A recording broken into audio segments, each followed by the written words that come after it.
सँगै बस्दा दादा दिदी हजुरबा र आमा, स्कुलमा झै कति धेरै सिक्ने कुरा घरमा, करेसामा सागा सब्जी लगाए नि हुन्छ, भान्सातिर आमालाई काम सघाए नि हुन्छ, चराहरू घर नजिकै चिरिबिरी गर्छ, गाई बस्तुलाई नानी बाबु कति मन पर्छ, घरको सफाई बारीको घाँस काटे पनि हुन्छ, ठुलासँग मनका कुरा साटे पनि हुन्छ, चित्र कोर्ने कथा लेख्ने कविता चुड्किला, प्रतिभालाई देखाउन गर्न हुन्न ढिला।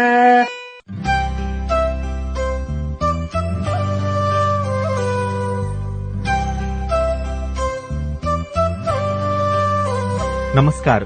रेडियो बाल सिकाई कार्यक्रम अन्तर्गतको शिक्षक तथा अभिभावकहरूको लागि तयार पारिएको कार्यक्रमको यो 16औं अंकमा यहाँहरूलाई स्वागत छ।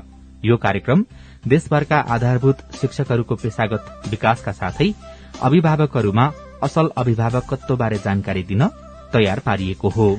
यो कार्यक्रम रातोबंगला फाउन्डेशन, रातोबंगला स्कूलको साझेदारी कार्यक्रम आरबी पप को संयुक्त प्रयासमा सञ्चालन गरिएको हो। आज पनि हामी शिक्षकहरूको लागि रोचक कुराकानी तथा आकर्षक शिक्षण विधिहरू लिएर आएका छौं। साथै अभिभावकहरूको लागि अभिभावकत्वका रमाइला कुराहरू लिएर आएका छौं। आजको कार्यक्रममा केही लेख्नुपर्ने कामहरू भएकाले तपाईहरूले आफ्नो साथमा कापी र कलम लिएर बस्नुहोला।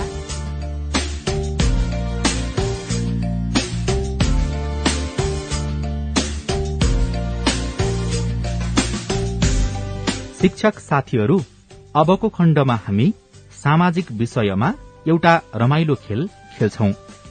खेलको नाम मलाई कसको पालामा बनाएको हो।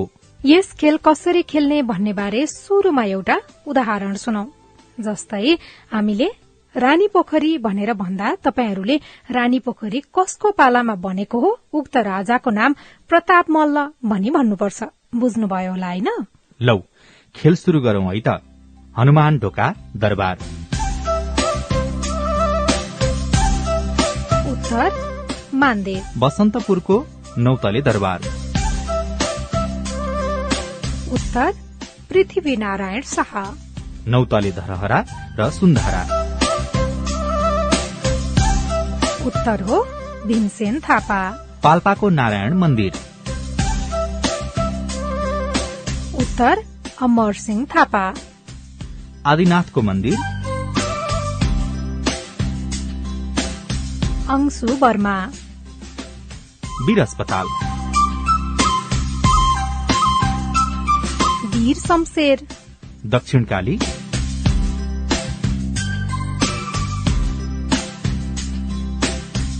प्रताप मल्ल।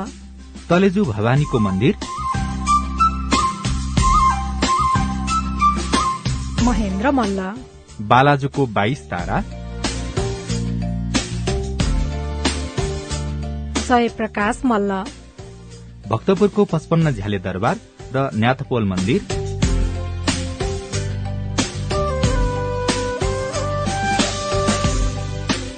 भूपतिन्द्र मल्ल। पाटनको कृष्ण मन्दिर। सिद्धि नरसिंह मल्ल।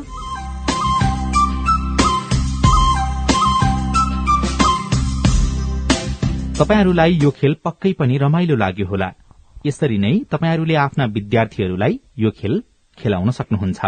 यसबाट उनीहरूमा इतिहासका कुराहरूलाई सम्झने क्षमताको विकास हुनुका साथै नयाँ जानकारी पनि हासिल हुन्छ।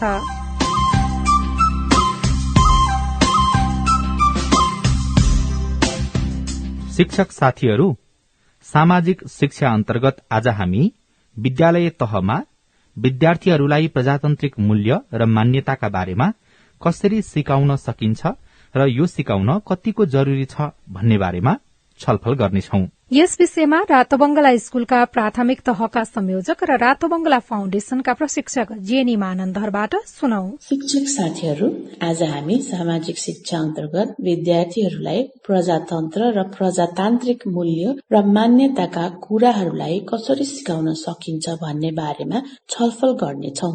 सुरुमा त प्रजातन्त्र भनेको जनताद्वारा जनताको हितमा जनताको सरकार हो भन्ने बुझ्न पर्दछ। यसमा विधिवत रूपमा जनताद्वारा छानिएको प्रतिनिधिले जनताको हितलाई ध्यानमा राखी विधान तयार पारी सोही अनुरूप शासन र व्यवस्था गर्दछ। विधानमा ऐन नियमहरू सबैलाई समाहित गरी सबैको हितको लागि तयार पारेको हुन्छ, जुन सबै देशवासीहरूमा समान रूपमा लागू हुन्छ। प्रजातान्त्रिक व्यवहारमा हुनुपर्ने आधारभूत सिद्धान्त, गुण, विशेषताहरूलाई नै प्रजातान्त्रिक मूल्य र मान्यता भनिन्छ। प्रजातान्त्रिक मूल्य र मान्यतालाई मुख्य गरी 4 भागमा हेर्न सकिन्छ। पहिलो, व्यक्तिगत अधिकारहरू, जसमा व्यक्तिको जीवनको अधिकार, स्वतन्त्रताको अधिकार, आत्मसम्मान, सुरक्षा, समान अवसर, न्याय र गोपनीयताको अधिकार पर्दछ। त्यसै गरी दोस्रोमा व्यक्तिगत स्वतन्त्रताहरू, जसमा राजनैतिक प्रक्रियामा सहभागी हुन पाउने, आफ्नो धर्म मान्न पाउने, विचारको, स्वविवेकको शोध अन्वेषण गर्ने, आफ्नो विचार अभिव्यक्त गर्न पाउने, शान्तिपूर्वक भेला गर्न पाउने स्वतन्त्रताहरू आदि पर्दछ। व्यक्तिगत उत्तरदायित्व, जसमा मानव जीवनको सम्मान गर्ने, अरूको विचार, अधिकार, सम्पत्तिको सम्मान गर्ने, इमानदारी, दयालु हुने, अरूको हितको लागि काम गर्ने आदि। चौथोमा सामाजिक शर्त तथा सरकारका उत्तरदायित्वहरू प्रतिको विश्वास, जसमा समाज, राष्ट्र, विश्वको ऐन नियम कानून, निर्वाचन, सरकारको काम, कर्तव्य र जिम्मेवारी, सरकारको काम, प्रक्रिया आदि पर्दछ। यी कुराहरू सुन्दा अलि जटिल लागे पनि हामीले विद्यार्थीहरूलाई विद्यालय स्तरको सिकाइबाट सजिलै सिकाउन सकिन्छ। अब कसरी सिकाउन सकिन्छ यो बारेमा छलफल गर्छौं। हामीले हाम्रो कक्षा कोठालाई एक सुरक्षित वातावरण तयार पार्नुपर्छ। कक्षाको बेन्च, डेस्क, तराजहरू व्यवस्थित तरिकाले मिलाएर उनीहरूको सामानलाई कसैले चोरी नगरोस्, नहराओस्, सामानहरूको सुरक्षा होस् भन्न उनीहरूको सामान राख्ने ठाउँको व्यवस्थित रूपमा व्यवस्था गर्ने, विद्यार्थीहरूलाई कसैको सामान नचलाओ, यदि चलाउनै पर्नेमा साथीलाई सोधेर मात्र चलाउनु पर्छ भन्ने कुरा बुझाएर उनीहरूलाई सुरक्षा, गोपनीयता र व्यक्तिगत सम्पत्तिको अधिकारको बारेमा सिकाउन सकिन्छ। यसै गरी कक्षा बैठकहरूमा बसी शिक्षकले उनीहरूसँग छलफल गरी उनीहरूको राय सुझाव लिई कक्षा कोठाको सम्झौता तयार पार्न सकिन्छ, जहाँ कक्षा राम्ररी सञ्चालन गर्न हुने नहुने कुराको छलफल गरिन्छ। यदि सम्झौता अनुसार नभए त्यसको परिणाम के हुन्छ भनी उनीहरूसँगै छलफल गरेर निकाल्न सकिन्छ। कसैले बोल्नु परेमा हात उठाएर बोल्नु, अरूको कुराहरू सुन्ने, सम्मान गर्ने जस्ता अभ्यासहरू यसमा आउँदछन्। यसबाट उनीहरूले विचारको स्वतन्त्रता, ऐन, नियम, कानूनका कुराहरू जोड्न सक्दछ र राम्ररी बुझ्दछ कि प्रजातन्त्रमा जनताको विचारहरूलाई सम्मान गरेको हुन्छ। यो अभ्यासमा पनि उनीहरूको विचार राख्न र सहभागी गराइएको हुन्छ। विद्यालय र कक्षामा विविध जात, धर्म, भौगोलिक स्थितिका विद्यार्थीहरू रहेको हुन्छ। शिक्षकले विभिन्न धर्म, जात जातिलाई सम्मान गर्ने र विद्यार्थीहरूलाई पनि सम्मान गर्न लगाउने। यसको लागि विविध जात जाति, धर्म स्थानका विद्यार्थीहरूको चाडपर्व, खानेकुरा, भाषा, वेशभूषालाई विद्यार्थीहरूमा कुराकानी गर्न लगाएर, प्रस्तुति गर्न लगाएर, डायरामा अथवा नमुना मोडल तयार पार्न लगाएर, एकै कक्षामा कुनै चाडपर्वको बारेमा नमुना प्रस्तुति गर्न लगाएर उनीहरू विभिन्न जात जाति, धर्म स्थानका मानिसहरूको धर्म, संस्कृति, रीतिरिवाजको बारेमा बुझाउन सकिन्छ। जस्तै हामीले कक्षा 4 मा नेवारहरूले मनाउने महपूजा सबै विद्यार्थीहरूलाई गर्न लगाए नेवारी परम्परा, संस्कृतिको बारेमा अध्ययन गराउँदछौं। यसबाट उनीहरूले मानव जीवन, एक अर्काको धर्म, संस्कृतिलाई स्वीकार गर्ने, सम्मान गर्ने बानी व्यवहारहरू सिकाउँदछन्। अर्को, कक्षामा एउटा कार्यतालिका बनाएर कक्षामा भइपरि आउने कामहरूको बारेमा उनीहरूसँगै छलफल गरेर ती कामहरू कार्यतालिकामा लेखेर उनीहरूलाई कामको जिम्मा दिन सकिन्छ। जहाँ सबैले सबै काम पाओस् भन्न हप्ताको एक पटक परिवर्तन गरिदिने। यसबाट उनीहरूले सबै कामलाई उत्तिकै महत्व दिने, एक अर्काको अन्तर सम्बन्ध बुझ्ने र आफ्नो उत्तरदायित्व राम्रोसँग निभाउने हुन्छ। कार्यतालिकामा एउटा कक्षा नेताको काम पनि दिन सकिन्छ र यो काम सबै विद्यार्थीहरूलाई पालो पालो गरी दिन पर्दछ। यसबाट उनीहरूले एक नेताको काम कर्तव्य के हो भनी राम्ररी बुझ्ने र आफूमा नेतृत्व सिप विकास गर्न सक्ने हुन्छ। साथै उनीहरूलाई इमानदारी, दयालु, अरूको हितको लागि काम गर्ने, अरूको काम कुराको सम्मान गर्ने व्यवहारहरू विकासका लागि कक्षामा विभिन्न नाटक, कथाहरू प्रस्तुति गराउन सकिन्छ। यी भए प्राथमिक तहका विद्यार्थीहरूले गर्ने अभ्यासहरू। अब माथिल्लो तहका विद्यार्थीहरूलाई प्रजातन्त्र के हो, यसका मूल्य मान्यताहरू के हो भन्ने कुरालाई स्पष्ट रूपमा सिकाउन कक्षामा 2 भन्दा बढी मत आउने प्रश्नहरू राख्न लगाएर, उनीहरूलाई आफ्नो राय राख्न लगाएर वा भोट गर्न लगाएर सिकाउन सकिन्छ। यस्तै कक्षाको एक नेता छनौट गर्न निर्वाचन प्रक्रिया जस्तै निर्वाचन गर्न लगाएर। यसरी छनौट भएका हरेक कक्षामा नेताहरूले एक समूह गठन गर्न लगाए। त्यसमध्ये पनि एक विद्यालयको विद्यार्थी निर्वाचन प्रक्रिया छनौट गर्न लगाउने, जुन समूह र नेताहरूले विद्यार्थीहरूको हितको ध्यानमा राखेर काम गर्ने शैक्षिक बैठकहरूका कुराहरू आदि काम गर्दछ। उनीहरूले निर्वाचनका प्रक्रियाहरू, नेता छनौट प्रक्रिया, नगर प्रमुख, प्रदेश प्रमुखका काम कर्तव्यलाई अप्रत्यक्ष रूपमा बुझ्न मद्दत गर्दछ। कक्षा र विद्यालयमा उनीहरूलाई प्रतिनिधि सभा, राष्ट्रिय सभाको अभ्यास गराउन सकिन्छ। यसै गरी निम्न माध्यमिक तह र कलेज स्तरका विद्यार्थीहरूमा MUN मोडल युनाइटेड नेसन नमुना संयुक्त राष्ट्र संघको अभ्यास गराउन सकिन्छ, जहाँ अन्तर्राष्ट्रिय संयुक्त राष्ट्र संघले गर्ने कामहरूलाई उनीहरूले हुबहु अभ्यास गर्दछ। यसमा विद्यार्थीहरू संयुक्त राष्ट्र संघमा सूची रहेको राष्ट्रको प्रतिनिधि गरेर विश्वका विविध मुद्दाहरूमा सभा सम्मेलन गर्दछन्। यसमा उनीहरूले विभिन्न देशका संसदहरूको रोल मोडल बनेर आफ्नो विचार, लक्ष्यहरूलाई प्रस्तुति गर्दछन्। यसमा उनीहरूले पक्ष विपक्ष कुराहरू राख्दछन्। ठ्याक्कै संयुक्त राष्ट्र संघले गर्ने सम्मेलन जस्तै कामहरू गर्दछन्। यसबाट उनीहरूले प्रजातान्त्रिक प्रक्रिया, राष्ट्र र अन्तर्राष्ट्रिय सम्बन्धहरू, विभिन्न राष्ट्रको कामहरू, संयुक्त राष्ट्र संघको कामहरू, कर्तव्यहरूलाई मजाले बुझेको हुन्छ। यस्ता अभ्यासहरूले उनीहरूमा अनुसन्धान, खोज, अन्वेषण, बोल्ने, प्रस्तुति गर्ने, विभिन्न रणनीति तयार गर्ने, लेख्ने, तार्किक सोचाइ, समूहमा काम गर्ने र नेतृत्वशिपको विकास गर्दछ। त्यसैले हामीले सामाजिक शिक्षा अन्तर्गत विषयवस्तुहरूलाई सानो तहदेखि नै अभ्यासमूलक गराउनु पर्दछ। यसले गर्दाखेरि उनीहरू प्रजातान्त्रिक मूल्य मान्यताहरू राम्ररी बुझेर एक असल जिम्मेवार नेता बन्न सक्छन्।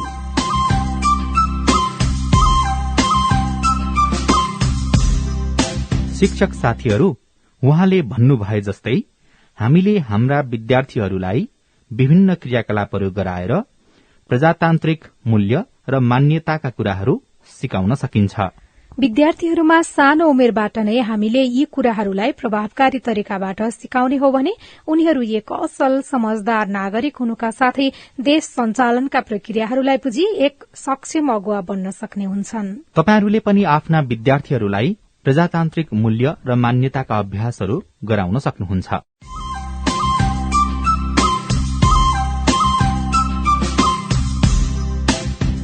कार्यक्रमको अबको खण्डमा हामी सबै मिली काम्यो लुगलुग्थ्यो भन्ने रमाइलो कविता सुन्छौं। यो कविता कवि भीमनिधि तिवारीले शार्दूल विक्रीडित छन्दमा लेख्नु भएको हो। यस कवितामा कविले माघ महिनाको जाडोमा गरीबहरूको हाल कस्तो हुन्छ भन्ने कुरा अति नै मार्मिक तरिकाले बयान गर्नुभएको छ। चिसो तुषारो र हावामा गरीब बिचराको अवस्था कस्तो नाजुक हुन्छ भन्ने कुरा कविता मार्फत बयान गरिएको छ। अब यस कवितालाई वरिष्ठ साहित्यकार स्वर्गीय कमलमणि दीक्षितको आवाजमा हामी सुनौ। भीमनिधि तिवारीको काम्यो लुगलुगो थियो।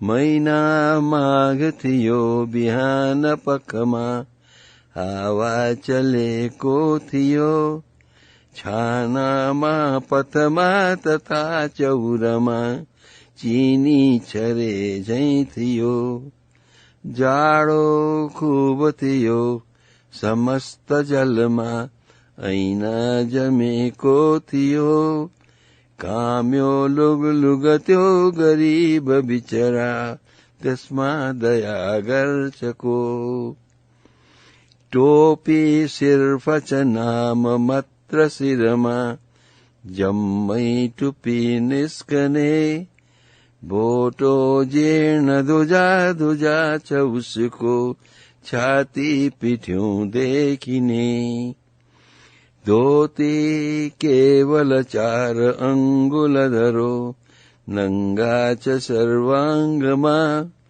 काम्यो लुगलुग त्यो गरीब बिचरा त्यसमा दया गर्छको आँखी भौंछ तुषारका पतनले सेता भएका दुवै खुट्टाका औंलाहरू नङहरू नीला भएका सबै पैताला छिया छिया हर घडी रक्त टपकाउँदै काम्यो लुगलुग त्यो गरीब बिचरा त्यसमा दया गर्छको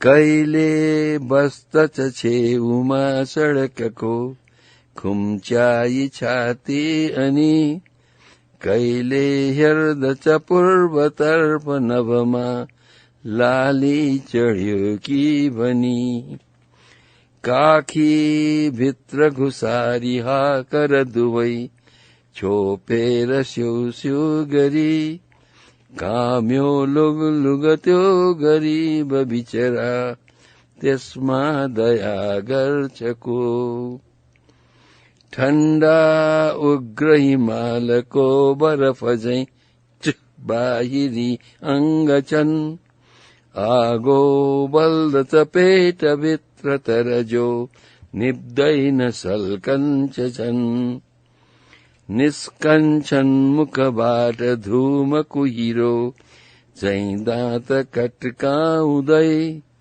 काम्यो लुगलुग त्यो गरीब बिचरा त्यसमा दया गर्छको काम्यो लुगलुग त्यो गरीब बिचरा त्यसमा दया गर्छको। आशा छ तपाईहरूलाई आजको कविता रमाइलो लाग्यो होला। यो कविता आफ्ना विद्यार्थीहरूलाई पनि सिकाइसँगै वाचन गर्नुहोस्।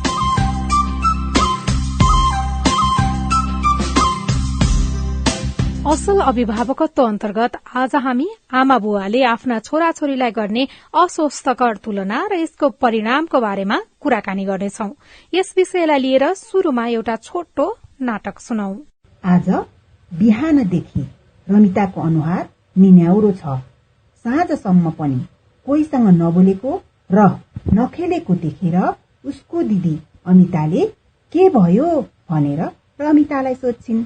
एकैछिन उनीहरूको संवाद सुनौ है त। किन चुपचाप बसिरहेको आज तिमी रमिता? बोलाउँदा पनि बोल्दैनौ। किन बोल्नु पर्यो नि? म जस्तो काम नलाग्ने मान्छेसँग। कसले भन्यो त्यस्तो? मैले त केही भन्या छैन है त्यस्तो तिमीलाई।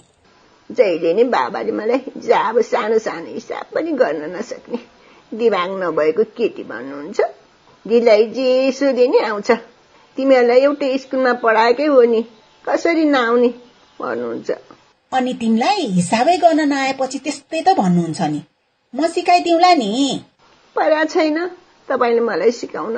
जहिले नि अमिताले सबै गर्न आउँछ भनेर बाबा आमाले जहिले हेपेर बोल्नुहुन्छ। मलाई जस्तो पढ्न आउनु पर्यो नि त। मलाई त आमा बाले कहिले पनि गाली गर्नुहुन्न। मलाई पनि त गीत गाउन चित्र बनाउन आउँछ नि, तर कहिले मलाई राम्रो भन्नुहुन्न।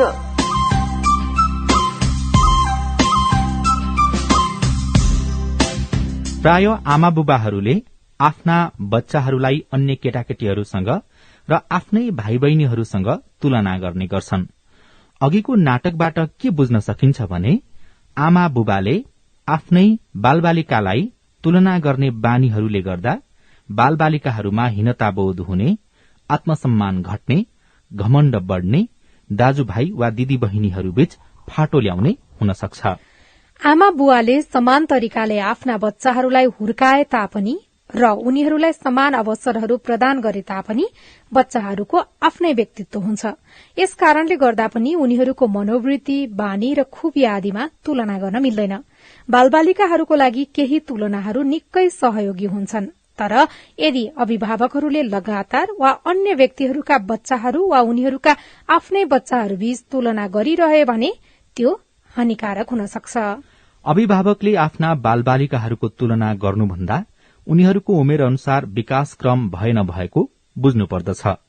आफ्ना बालबालिकाहरूको छुट्टा छुट्टै खुबी र प्रतिभाहरू हुन्छन् भन्ने कुरा बुझ्नुपर्दछ।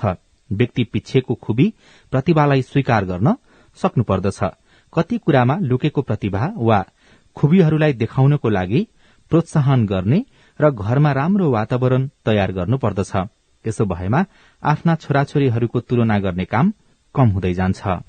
जब भाइ बहिनीहरू बीचमा नै तुलना गरिन्छ, यसले हीनताबोध र घमण्डको भावना निम्ति आउन सक्छ। यसको परिणाम भविष्यमा पनि पर्न सक्छ। अन्ततः बच्चाहरूबीच दूरी बढ़दै जान सक्छ। आफ्ना आमा बाबुद्वारा एउटा बच्चाको सबल पक्षको बारे बारम्बार अर्को बच्चालाई भनियो भने एक प्रकारको दबाव सृजना हुन्छ, जसले त्यो दोस्रो बच्चालाई विद्रोही बनाउन सक्छ। त्यसैले एकअर्कासित तुलना र प्रतिस्पर्धा गर्नुको सट्टा सँगै काम गर्न आफ्ना बच्चाहरूलाई प्रोत्साहित गर्नु, एकअर्कालाई सम्मान गर्ने कुराहरू सिकाउनु र कुनै पनि मान्छे सर्वश्रेष्ठ हुँदैन, सबै आफ्नै पक्षमा राम्रो हुन्छ भन्ने कुरा बुझाउन अत्यन्तै आवश्यक छ। आमा बाबुले अन्जानमा आफ्ना बच्चाहरूलाई तुलनात्मक रूपले कस्तो फुर्तिलो वा लोसेको रूपमा चिनाउँछन् वा लेबल गर्छन्। जसले लोसेको दर्जा पाउँछ उसमा आत्मसम्मानको कमी हुन्छ भने जसले फुर्तिलो दर्जा पाउँछ उसमा घमण्ड बढ्छ। त्यसैले आमा बाबु र अभिभावकहरूले अस्वस्थकर तुलना गर्नु हुँदैन। सबैजनाको रुचि, खुबी र सक्षमता भिन्न भिन्न हुन्छन्। कोही पढ़ाईमा, कोही कलामा, कोही खेलकुदमा, कोही पकाउनमा, कोही बोल्नमा र कोही गाउनमा राम्रो हुन्छन्। त्यसैले कोही भन्दा कोही कम हुँदैनन्। आफ्ना बच्चाहरूबीच दिगो समानुभूतिको सम्बन्ध बनाउन सहयोग गर्नुपर्दछ। निष्कर्षमा यो कुरा महत्वपूर्ण छ कि आफ्ना केटाकेटीहरू बीचको भिन्नता र खुबीलाई पहिचान गरेर उनीहरूलाई स्फूर्त हुने वातावरण दिएर सहयोग पुर्याउनु पर्दछ।